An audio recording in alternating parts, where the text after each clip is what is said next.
I'm back to wearing the jersey because the sweaters are making me sneeze a lot.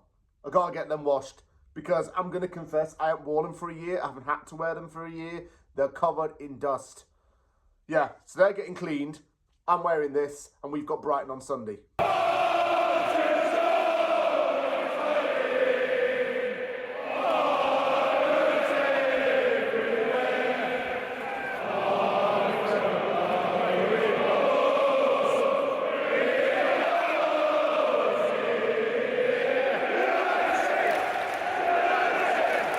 We're going into this Brighton game with some newfound confidence.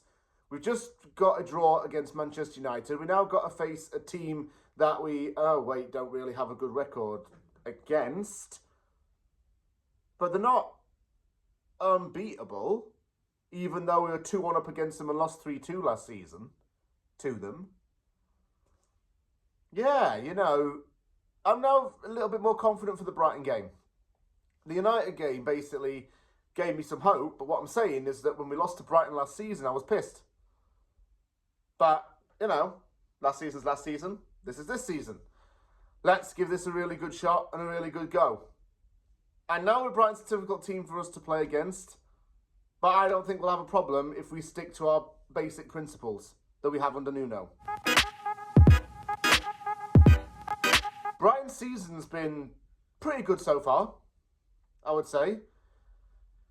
It's been notable for a few reasons. Beating Manchester City is one highlight. Beating Chelsea 3-1, the Stamford Bridge too.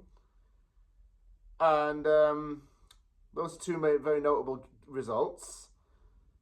I have to say that their head coach, Fabian Hüsler, is very good. I can't believe he's only 32 years old. And I didn't even know that he had tattoos, which is a weird thing.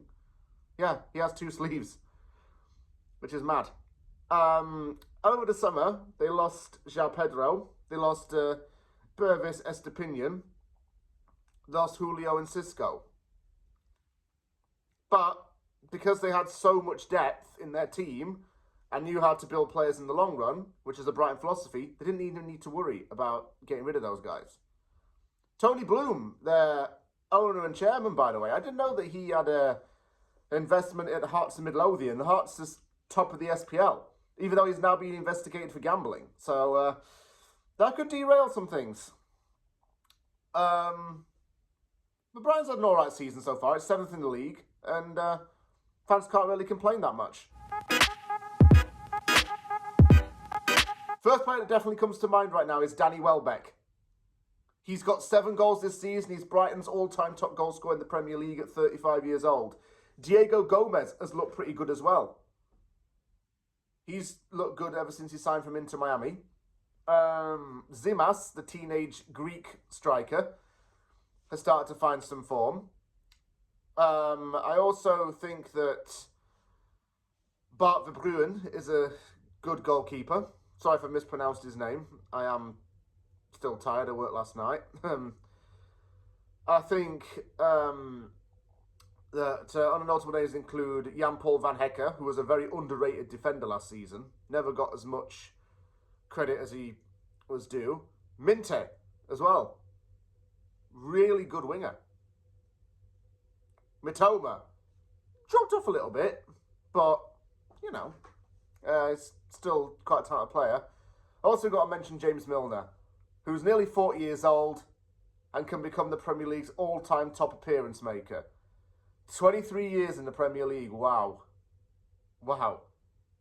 I was 5 when he made his debut.